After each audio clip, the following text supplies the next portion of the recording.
General Zixthera's four eyes blazed crimson as she towered over the diplomatic table, her chitinous exoskeleton gleaming under the harsh lights of the Galactic Council chambers. The translation device around her neck crackled with barely contained fury as she delivered her ultimatum. Your pathetic species has 48 standard hours to evacuate the Sol system. The Krexnari war leader hissed, her mandibles clicking ominously. The Dominion has decided Earth will become our new military staging ground. Resist and we will turn your world into molten slag. The representatives from a dozen species shifted uncomfortably in their seats. The Krexnari Dominion commanded the largest fleet in known space, over 10,000 warships, each capable of cracking a planet's crust. When they made demands, civilizations complied or faced extinction. Ambassador Sarah Chen sat perfectly still at the human delegation table, her hands folded calmly in her lap. She was unremarkable by most standards, middle-aged, average height, wearing a simple blue diplomatic uniform. Nothing about her suggested she represented one of the galaxy's newer and supposedly weaker species. That's quite an impressive threat, General, Ambassador Chen said finally, her voice carrying clearly through the chamber's acoustic systems. Before we discuss terms, I wonder if I might trouble you for some tea. I find these negotiations go much smoother with proper refreshments. The chamber fell silent. Even the ever-present hum of the station's life support system seemed to pause. General Zixthera's four eyes narrowed to burning slits.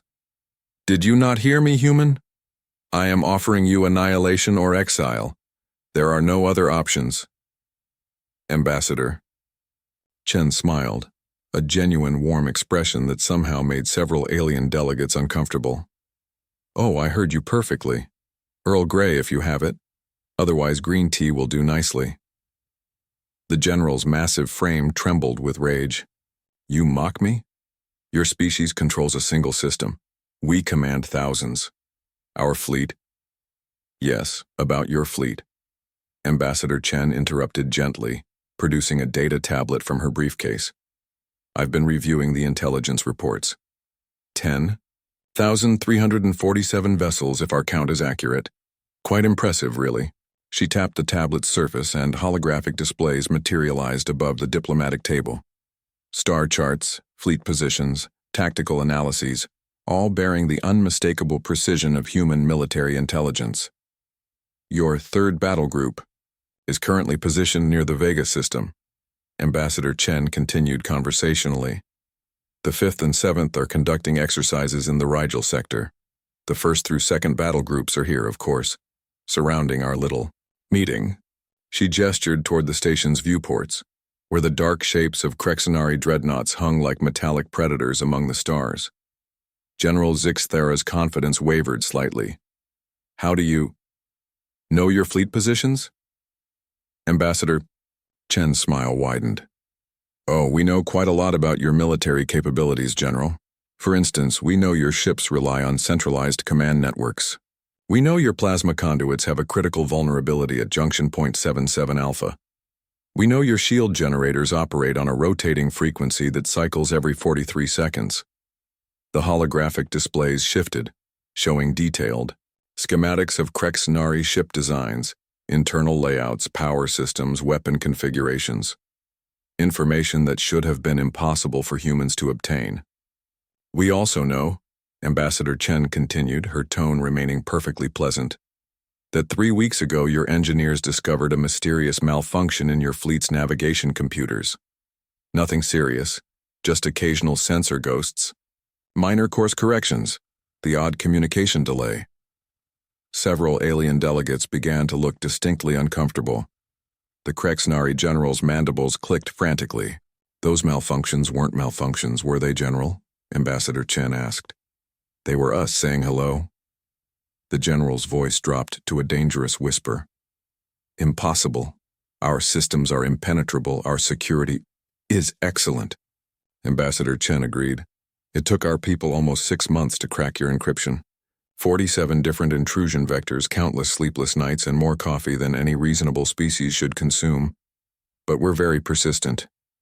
She touched the tablet again. The holographic display zoomed out, revealing the full, scope of Krexnari fleet positions, and something else. Thousands of smaller dots, barely visible, scattered throughout the formation. Those dots represent human ships, General.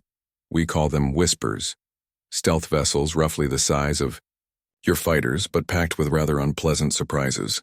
They've been shadowing your fleet for weeks, hiding in your sensor shadows, matching your course corrections perfectly. The General's exoskeleton had gone pale gray. You're bluffing. Even if such ships existed, Whisper 779 is currently attached to the underside of your flagship's primary reactor housing, Ambassador Chen said matter-of-factly. Whisper 221 is nestled between the plasma conduits of your lead dreadnought. Would you like me to continue? The chamber had become a tomb. Every delegate sat frozen, watching the impossible unfold before their eyes.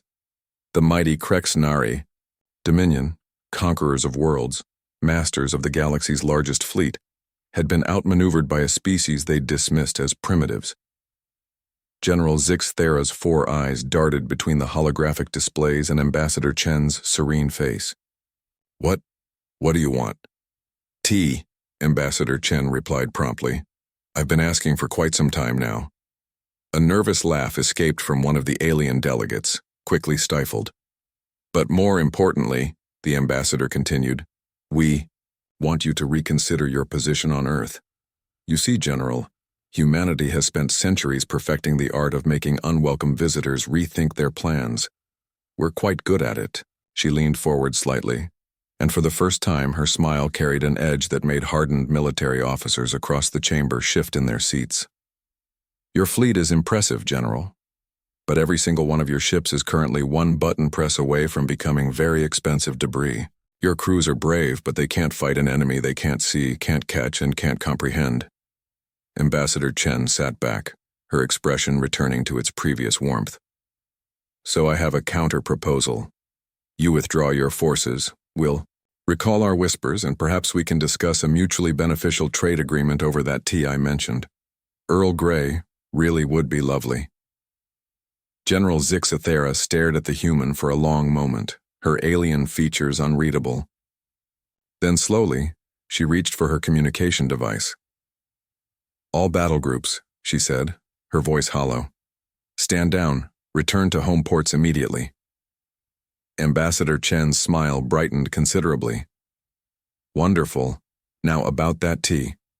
As the Yastuamar Krexnari fleet began its retreat, the other delegates finally began to comprehend what they had witnessed.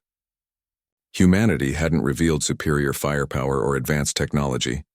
They had demonstrated something far more terrifying, the ability to turn an enemy's strength into weakness, to find vulnerability in invincibility, to smile politely while holding a dagger to the galaxy's throat. The age of underestimating humanity, it seemed, had come to an abrupt end, and Ambassador Chen finally got her tea.